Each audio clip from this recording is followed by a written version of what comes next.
Atenção, este vídeo tem spoilers. Sejamos sinceros. Quem foi que passou as últimas 3 décadas clamando para que lançassem uma continuação de Top Gun? Essa história sobre pilotos de elite se tornou um dos filmes mais populares do século passado. Mas sempre me pareceu que esse era um daqueles clássicos dos anos 80 que o pessoal comemorava por não ter ganhado inúmeras continuações ou refilmagens.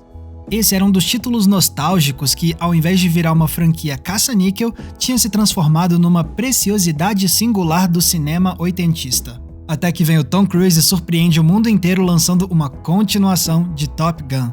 E isso 36 anos depois da estreia do original. Mais de 3 décadas. Pra que ressuscitar a franquia depois de tanto tempo? Parece uma manobra desesperada de um estúdio tentando ganhar dinheiro na base da nostalgia, não é? Como se eles não soubessem mais o que reviver e tivesse sobrado só Top Gun, então vai ele mesmo. Mas aí eu vi Top Gun Maverick no cinema e... rapaz, que espetáculo! Agora, eu não só acho esse filme muito superior ao original, como também entendo melhor por que ele demorou tanto tempo pra chegar. Eu tô convencido de que, pra ter esse nível de qualidade, a parte 2 precisava esperar 36 anos pra ser lançada. Porque ao invés de atrapalhar, essas 3 décadas na verdade só ajudaram Top Gun Maverick a realizar todo o seu potencial, resultando em um dos melhores filmes de ação dos últimos anos. Mas como essa espera tão longa beneficiou o novo Top Gun? Vamos lá entender essa história direito. O primeiro quesito é o de como filmaram as cenas de ação. Se a gente lembrar do primeiro Top Gun, a gente percebe que ele impressionava com as cenas dos aviões reais. Isso aconteceu não só por opção do diretor Tony Scott, mas também porque, naquela época, eles não podiam contar com os efeitos especiais computadorizados, já que essa técnica só se estabeleceu para valer em Hollywood alguns anos depois. Nos anos 90, depois que estreou Jurassic Park, a indústria percebeu como os efeitos digitais criavam imagens que não poderiam ser criadas com os efeitos práticos. E foi assim que se iniciou uma nova era dos blockbusters, com os efeitos digitais crescendo cada vez mais até chegar num ponto em que os maiores filmes de ação eram praticamente dominados pela técnica. Só que em certo ponto essa predominância do digital gerou também um sentimento de saturação. Mais e mais críticas foram surgindo de que o excesso de efeitos digitais fazia muitas obras parecerem artificiais demais. E não era só o público e a crítica que acreditavam nisso. Também tinha pessoas da própria indústria que se incomodavam e que, por isso, passaram a defender um retorno às cenas de ação filmadas pra valer, para criar imagens com um senso mais genuíno de perigo e de adrenalina. E um dos maiores defensores disso sempre foi o Tom Cruise, que foi se unindo a produtores e diretores que tinham a mesma visão. Especialmente nomes como o de Christopher McQuarrie, que comandou os capítulos mais recentes de Missão Impossível, e, é claro, Joseph Kosinski, o diretor do novo Top Gun.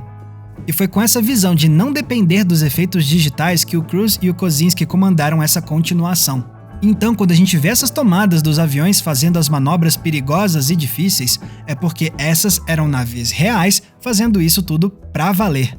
Para captar essas imagens foi necessário acoplar câmeras a aviões especiais que fossem capazes de acompanhar os caças e filmar tudo com qualidade. E é por conta dessa abordagem que a gente tem detalhes que fazem a diferença na hora de trazer realismo, seja com as espirais de poeira que surgem embaixo das asas, ou com o impacto que um voo supersônico tem nos objetos e pessoas que estão no chão. Nessa tomada aqui, por exemplo, o teto da cabine foi arrancado de forma inesperada pelo efeito do avião passando de verdade. Isso não estava nos planos da produção, mas o efeito ficou tão bom que eles mantiveram no corte final. Tá, as naves foram filmadas no mundo real, legal, mas não dá pra dizer o mesmo das cenas com os atores voando, não é? Afinal, não dá pra colocar os astros de Hollywood numa situação tão perigosa quanto essa dentro de um caça de verdade, né? Errado! Se você achou que essas cenas foram filmadas na segurança de um estúdio com telas verdes ou com painéis de LED curvos, você se engana. A ação é genuína. Quando você vê os pilotos no ar, é porque os atores realmente estavam voando em caças de verdade, alcançando alturas enormes e velocidades maiores ainda. Beleza, eles não estavam pilotando pra valer, eles estavam no assento de trás do avião enquanto ele era comandado por um piloto de verdade no assento da frente. Mas ainda assim é impressionante saber que eles estavam voando pra valer. É surpreendente olhar para esses cenários atrás dos personagens e saber que aquilo é de verdade e não imagens projetadas. Sem contar como isso explica por que as reações dos atores são tão genuínas. Se a gente vê eles fazendo expressões de esforço, de confusão e até de medo, é porque essas são reações reais à dificuldade e à tensão de estar dentro de um caça supersônico. Aliás, para dar conta de toda a pressão que isso aplica nos corpos, os atores precisaram passar por 3 meses de treinamento intenso, num programa planejado pelo próprio Tom Cruise. Foram semanas aprendendo a lidar com a pressão que a velocidade aplica neles, aprendendo instruções de segurança, aprendendo a sobreviver em caso de pouso na água, fora todo o condicionamento físico, obviamente. Tudo isso só para poder estar no assento do avião, porque depois eles ainda precisavam se preocupar em atuar, entregando uma performance em condições físicas muito extremas. E se não fosse difícil o suficiente estar num avião desses e se manter no personagem, os atores ainda por cima precisavam dirigir a si mesmos. Afinal, não dava pro Kosinski ficar lá em cima com eles comandando as imagens, nem ficar visualizando as câmeras ao vivo lá de baixo. Então os atores precisaram aprender lições de enquadramento, de fotografia e de operação de câmera para que eles filmassem e dirigissem as próprias performances. Tudo isso enquanto estavam voando a milhares de quilômetros por hora.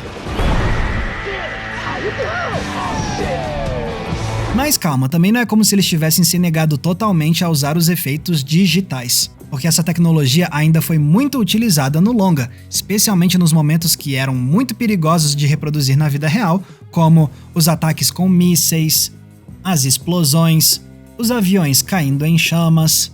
Eles também usaram efeitos digitais nas cenas com aviões que não estão mais disponíveis para voo, como acontece no combate final. Isso demonstra como o Kosinski sabia que o digital pode sim ser uma ferramenta valiosíssima, mas que ela não precisa necessariamente ser o pilar central das cenas de ação. Se eles tinham a grana para voar caças de verdade, então o digital podia ser usado mais como um complemento à ação genuína. E eu realmente acredito que essa abordagem só foi possível por conta do filme ter demorado décadas para ser lançado. Primeiro que a tecnologia das câmeras precisou evoluir muito para poder chegar nesse ponto em que os aparelhos têm qualidade de imagem e portabilidade suficiente para caber dentro de um caça. E, em segundo lugar, porque ao longo dos últimos 30 anos, deu tempo dos efeitos digitais nascerem, crescerem, saturarem os filmes e assim inspirarem um movimento de resistência dentro da própria indústria. Esse é um ciclo de vida muito devagar que precisa de vários anos para acontecer. E foi esse ciclo longuíssimo que preparou o terreno para que o novo Top Gun pudesse insistir tanto na ação prática. Se o segundo Top Gun tivesse sido lançado em meados dos anos 2000, por exemplo, ele provavelmente teria sido um filme de ação cheio de efeitos digitais. Porque naquela época essa era a grande moda e a resistência ao digital ainda não tinha a mesma força dentro da indústria como ela tem hoje. Então foi uma mudança de mentalidade demorada, mas ainda bem que ela veio, porque é graças a ela que temos essas cenas de tirar o fôlego em Top Gun Maverick.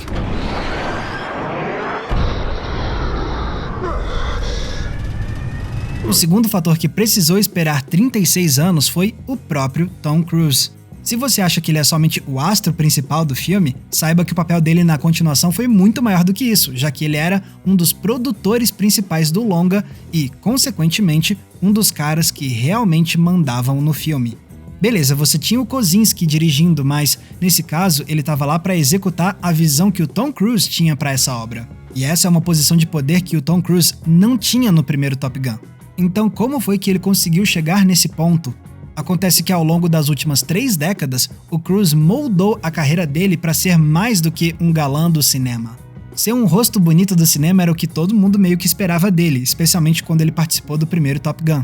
A essa altura ele era um ator novo que estava despontando na indústria, mas ele já tinha ambições maiores naquela época. Como ele mesmo conta em entrevistas, durante a criação do primeiro Top Gun, o ator pediu permissão para acompanhar diferentes departamentos do filme, indo nas reuniões da produção, participando dos encontros da equipe de marketing, entre outros. Isso porque ele queria aprender muito mais sobre como os filmes são feitos para que um dia ele mesmo pudesse comandar produções. E tinha outro detalhe bem importante. O Tom Cruise é meio maluco quando o assunto é fazer cenas de ação. Quanto mais filmes ele fazia, mais ele queria executar as cenas perigosas para valer sem dublês. O problema é que muitos produtores e estúdios se recusam a deixar um astro desse calibre passar por esse tipo de risco. Então o Cruise entendeu que, para fazer as maluquices que ele sonhava em fazer, ele mesmo precisaria ser o produtor dos filmes dele para que ninguém pudesse impedir o cara de fazer o que desse na telha.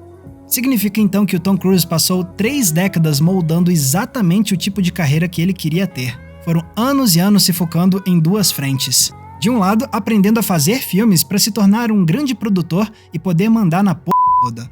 E do outro lado, se desenvolvendo como um astro de ação, aprimorando o condicionamento físico e aprendendo habilidades reais muito complexas para criar cenas de ação genuínas, o que incluía aprender a pilotar aviões e helicópteros de verdade. E foram esses 30 anos de preparação que culminaram no que o Tom Cruise fez com o novo Top Gun. Se o filme impressiona tanto com o realismo da ação, é só porque quem estava comandando o projeto era esse Tom Cruise com 30 anos de experiência de ação prática e com 30 anos de poder de indústria, numa posição de moral tão grande que ninguém seria capaz de impedir o cara de fazer exatamente o que ele quisesse. Imagina se esse novo Top Gun tivesse caído nas mãos de outros produtores. Quem garante que eles teriam tido a mesma vontade e insistência em fazer algo tão trabalhoso e arriscado, ao invés de só preferirem o caminho mais seguro e barato dos efeitos digitais?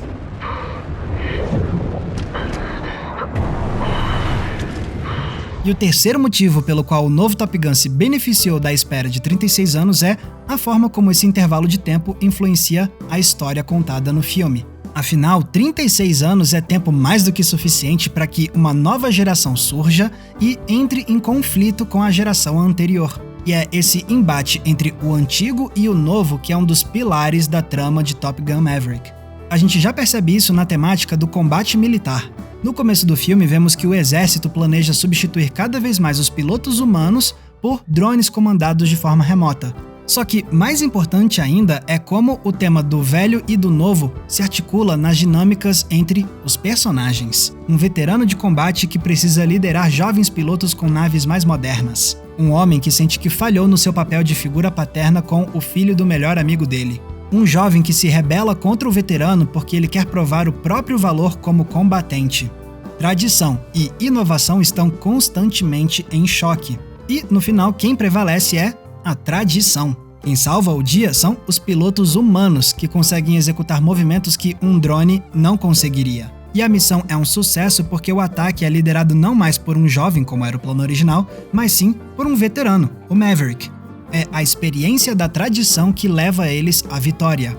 Mas, ao mesmo tempo, o filme reconhece também o valor do novo, porque o Maverick não opera sozinho, ele precisa da nova geração para completar o ataque. Sem contar que o novo ainda pode salvar a vida do velho, como acontece quando o Rooster volta para resgatar o Maverick na floresta. E o melhor é que isso tudo se amarra perfeitamente com a estética de ação do filme.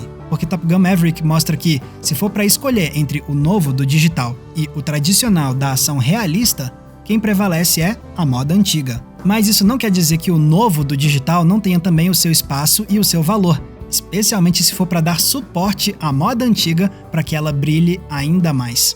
Do mesmo jeitinho que os jovens pilotos estão nessa história, na verdade, para dar suporte ao veterano para que ele possa ser o grande herói do dia. Dá para ver então como as temáticas do longa se relacionam perfeitamente com o uso que ele faz da linguagem cinematográfica, criando um filme de coesão artística admirável.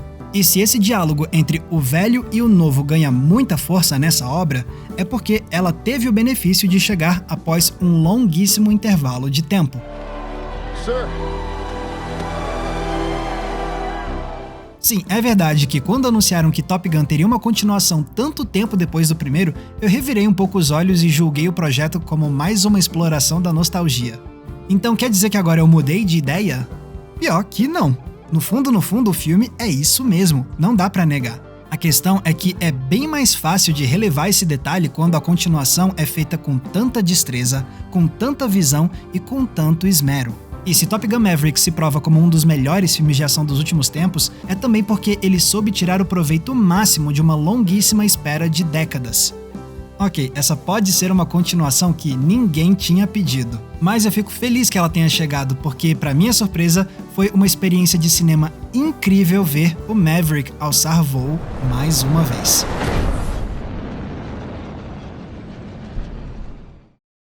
Galera, muito obrigado por terem conferido o episódio de hoje. E se vocês querem ajudar a gente a manter o Entre Planos no ar, vocês têm algumas opções. A primeira delas é usar o botão de Valeu Demais, que tá aqui embaixo. Ele é tipo uma gorjeta. Você escolhe um valor e deixa um comentário que fica destacado com uma cor diferente. Mas se quiser ajudar a gente com um valor mensal, aí vocês podem entrar na nossa campanha do Apoia-se. Até porque eu produzo conteúdos exclusivos para esse pessoal. Tem recomendação de filme, tem grupo fechado, tem live exclusiva e tem também o nosso Cineclube Entre Planos pra gente debater um filme por mês via videoconferência. Os detalhes da nossa campanha estão no link aqui embaixo na descrição do vídeo. E se quiserem me ver falando ainda mais sobre cinema na internet, vocês podem me acompanhar nas redes sociais usando os nomes que estão aparecendo aqui embaixo de mim.